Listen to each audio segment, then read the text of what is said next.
परमात्मा का वहन करते होंगे, क्योंकि रथ और बछड़े दोनों की आवाज नहीं आ रही है। उसी वक्त राजा ने देखा कि आगे एक वट वृक्ष के पास मोड़ है और उस मोड़ पे राजा ने तिरछी नजर से परमात्मा को देखने की कोशिश की, और यही गलती के कारण परमात्मा उसी वट वृक्ष के नीचे करीब 9 फुट ऊपर स्थिर हो गए। राजा ने कई प्रयास किए, लेकिन परमात्मा रथ में विराजमान नहीं हुए। राजा ने फिर से 3 उपवास किए और नागराज धर्मेंद्र प्रकट हुए।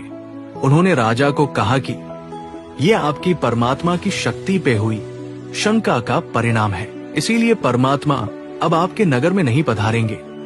अगर आपको परमात्मा जगहित कल्याण हेतु चाहिए तो आपको यही जिनालय बनाकर परमात्मा की प्रतिष्ठा करनी होगी। राजा ने धर्मेंद्र देव की बात स्वीकार कर श्यामवर्णीय पाषाण से भव्य जिनालय का निर्माण कराया। लेकिन आश्चर्य, जिनालय में परमात्मा ने प्रवेश ही नहीं किया।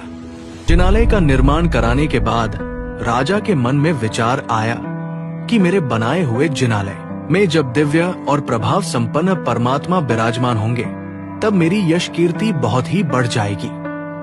यानी श्रीपाल राजा ने परमात्मा के नाम से अहंकार किया, और ये दूसरी गलती धर्मेंद्र देव को मंजूर नहीं थी, और इसीलिए परमात्मा ने जिनालय में प्रवेश नहीं किया।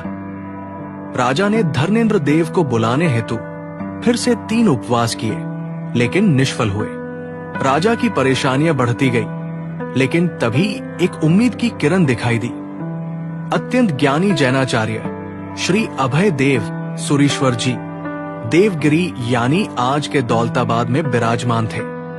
राजा की विनती पर आचार्य भगवंत श्री संघ के साथ परमात्मा जहां अवकाश में अद्धर थे वहां पधारे। हालत को जानकर आचार्य भगवंत ने 3 उपवास किए और नागराज धर्मेंद्र प्रसन्न हुए। जब आचार्य भगवंत ने परमात्मा के प्रवेश के बारे में पूछा तब धर्मेंद्र देव ने राजा की गलतियां बताई, लेकिन साथ ही कहा कि अभी भी एक मार्ग है जिससे परमात्मा का प्रवेश हो सकता है। धर्मेंद्र देव ने कहा, अगर आप परमात्मा को प्रतिष्ठित करना चाहते हो तो एक और जिनालय सभी के सहयोग से बनाओ, जिसमें परमात्मा का प्रवेश शक्य होगा।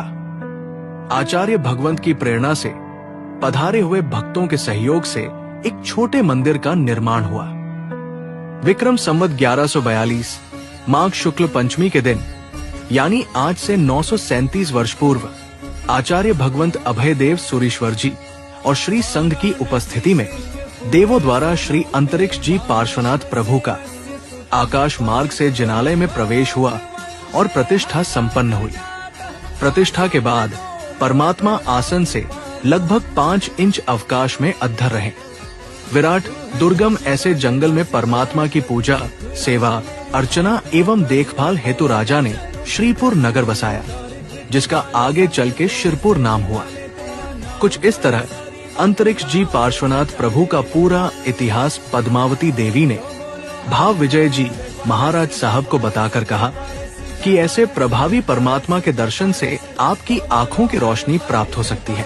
दूसरे दिन सुबह भाव विजय जी महाराज साहब ने पद्मावती देवी ने बताई हुई सारी बात अपने गुरु भाई को बताई, और व्याख्यान के माध्यम से ये बात पाटन के श्री संघ में भी प्रसारित हुई।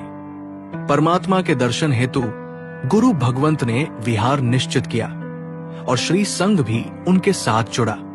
एक मंगल प्रभात को श्री संघ के साथ पूज्य भाव विजय जी महाराज साहब ने यात्रा प्रारंभ की। कई दिनों के प्रवास के बाद पूरा संघ अंतरिक्ष जी दादा के जिनालय पहुंचा और दादा की तेजस्वी प्रतिमा का दर्शन किए। लेकिन पूज्य गुरुदेव अंधेपन के कारण परमात्मा के दर्शन नहीं कर पा रहे थे। उन्होंने परमात्मा से अंतर मन से याचना की, अपने कर्मों की माफी मांगी, और तभी चमत्कार हुआ। पूज्य भाव विजय जी महाराज साहब की आंखों की रोशनी लौट आई। पूरे संघ में आनंद का माहौल छा गया। रात को पद्मावती देवी ने प्रकट होकर श्री संघ के सहयोग से जिनालय का विस्तार करने की बात गुरुदेव को की, और गुरुदेव की प्रेरणा से श्री संघ ने बात का स्वीकार किया। विक्रम संवत 1715 चैत्र शुक्ल छठ के दिन परमात्मा की पूर्वाभिमुख पुनः प्रतिष्ठा हुई। उस वक्त से परमात्मा अवकाश में लगभग 1 अंगुल अद्धर है।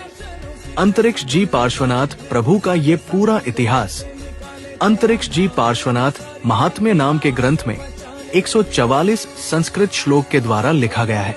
यानी ये इतिहास कोई काल्पनिक कथा नहीं, बल्कि सत्य घटना है।